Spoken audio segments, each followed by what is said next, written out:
so good in Foxborough. The Eagles and the Patriots will have joint practices today and tomorrow, culminating in a preseason game on Saturday evening. And the storyline, the main event, of course, A.J. Brown against his former team, the one who traded him in June after 4 prosperous but ultimately tumultuous seasons together. So let's bring in the man who knows all, Sal Paolantonio, live in Foxborough. Sal, you are our eyes and ears on the ground watching A.J. Brown against his former team. What are you hearing from the Eagles side of this? And you know, Michael, you got it right. This is the main event of the joint practices. Philadelphia Eagles visiting Foxborough, reuniting with A.J. Brown and the New England Patriots. And what I'm hearing from the Philadelphia Eagles is, let's focus on us. We have enough going on. When I was with the Eagles, when they opened training camp in South Philadelphia, Nick Sirianni told me about his first meeting with the team. He took out a book, and the title of that book was Chop Wood, Carry Water. And he wanted his team to align themselves with each other after all of the emotions of last year. Don't worry about all of that stuff. And Jalen Hurts this week, Michael, said it's about competition against a very good football team. And you know they will be competing hard against A.J. Brown. All eyes will be on number 27 out of the University of Toledo, Quinyon Mitchell, first-team All-Pro. He does a lot of talking on the field, as we know from a guy on that set. Those guys from Toledo, they're quiet off the field, but when they get on the field, they like to trash talk. They like to get after it, and they like to get after each other. So you will see Quinyon Mitchell one-on-one with A.J. Brown today on the practice field, Michael. All right, stay with me, Sal, because I want to come back to that. I do think it's interesting that Nick Sirianni is recommending a book. I guarantee you A.J. Brown will read it, maybe would carry water, potentially during the game. But talk to me about this a little bit here. You've got the A.J. Brown, like, we're going to make a very big deal of this. Yeah. Is this a big deal to him? This isn't a game.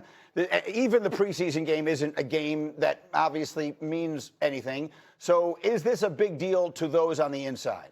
You know, to the player, yeah, it is a big deal. Look, players are very prideful. I mean, there's obviously a lot of connection going on right here, right? And the way AJ exited Philadelphia, how Philadelphia feels as though, you know, they're kind of turning the page and really trying to evolve this offense away from him, new offensive coordinator, Jalen Hurts in the spot. There's a lot going on here. There is a lot going on here. I think it's going to be important, though, for the players and for the coaches to really keep this about football and make sure they get their work done. Look, I think in the beginning, there's probably likely to be some fireworks, some extra trash talk, and maybe a cheap, maybe a punch or two thrown.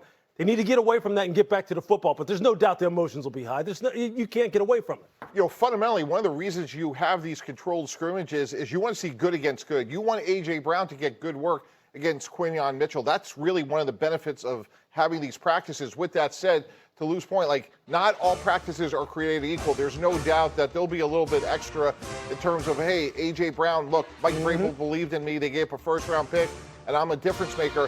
One thing that's interesting to me, guys, is if we think about the receiver position as a basketball team, A.J. Brown's their power forward center. He went up the road. My fundamental question for this Eagle team is, who is replacing him? Who's doing the heavy lifting going across the middle for the Eagles? Well, let's go back to Sal on that, because, Sal, you and I exchanged a couple notes last night, and I thought you had very interesting insight. We've talked a good deal here over the course of the summer about another new offense for the Eagles, another new offensive coordinator, another new play caller, another new system for Jalen Hurts to run. I thought you had really interesting insight. How has that looked as we approach the start of the season? Well, Sean Mannion's offense is straight out of the permutations of the West Coast offense. So you're going to see a lot of pre-snap motion. You're going to see a lot of outside zone read. You want Jalen Hurts to be under center and play action pass, and you want him to throw over the middle. But as you mentioned, Greeny, this is the 11th different offensive coordinator for Jalen Hurts, 11th different play caller going back to college. And now you're asking him to do something that's completely different from last year. And to me, it's like asking Miles Davis to play the violin. I mean, come on, what are we doing here?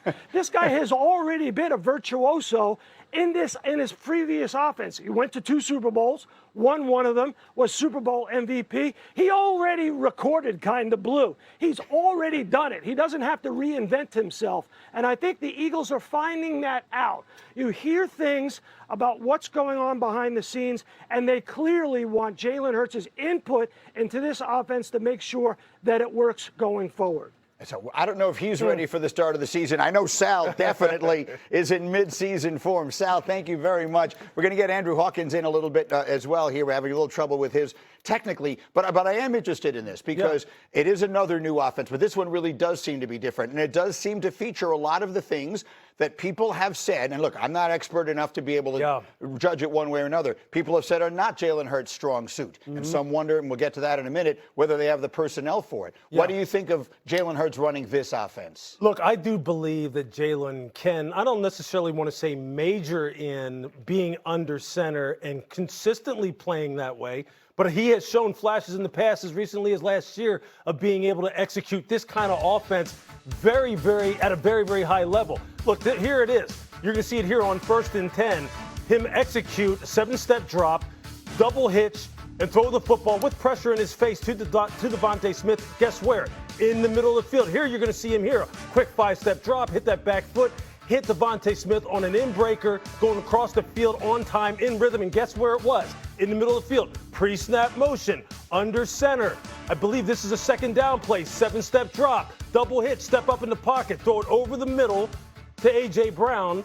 You see the separation between the 2nd and 3rd level? Those are all the kind of things you're going to see in this offense. Right. You turn on Green Bay's tape in 2025, that's what Jordan Love's doing. I didn't even put in there some of the bootleg type action, getting him out on the perimeter, cut the field in half, have 3-level reads, nice simple throws. He can do all that stuff.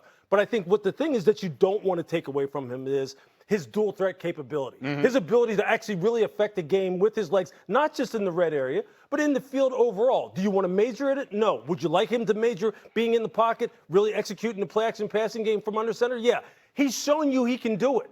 I don't know. Look, I know there's going to be some statistics that maybe say he's not that good of a thrower in the middle of the field. But as Bill Walsh has said, if he shows me he can do it like that, then it's up to us to kind of pull it out of him so he can do it more consistently because he has shown he can do that. What's your concern? My concern is, again, what I said earlier, A.J. Brown at 230 pounds, one across the middle consistently. Lou just showed us a couple of flashes of what Devontae Smith can do, but he's 170 pounds. Somebody has to do that consistently and deal with the rigors of a 17-game season. Maybe it's Eli Stowers who they drafted. Mekhi Lemon showed you some of that at USC. He's been a little banged up. I'm sure he'll be okay, Greeny. But to me, like when you look at the way they are built, that would be the concern about occupying the middle of the field. Lou makes a great point. Like if you think about that Green Bay offense, they had a lot of guys that can do that. The only grade I would give Philadelphia right now is a grade of incomplete. I'm not saying they can't, but there's a lot of question marks about how this team's been built. And you know what? Look, I think sometimes when we kind of latch on to certain things and certain narratives about players, like you don't just have to attack the middle of the field constantly. You can attack outside the numbers. The running game is going to be something that's going to be improved in Philadelphia simply because of the fact that you would assume that this offensive line is going to be much healthier this year than it was a year ago. Jalen Hurts is not going to have to live under center 100% of the time. I think but the way in which they want to evolve this offense, which they think is going to take it to another level, I totally understand. I just don't think we're being fair to Jalen Hurts in whether or not he can do this in the way Sean Mannion wants it done. Sal, give me a quick final word. Well, I think the key is the offensive line is healthy this year. Last year, it was not. Cam Jurgens and Landon Dickerson had major injury issues that took them off the field. They both went to Europe and got some treatment. They're both feeling much better. Lane Johnson missed 10 games with a Liz Frank. He's back on the field. And the math is simple about Lane Johnson, Greeny. When he's on the field at right tackle, the Eagles win 66% of their games. When he's off the field, they lose 66% of their games. So he's got a healthy offensive line.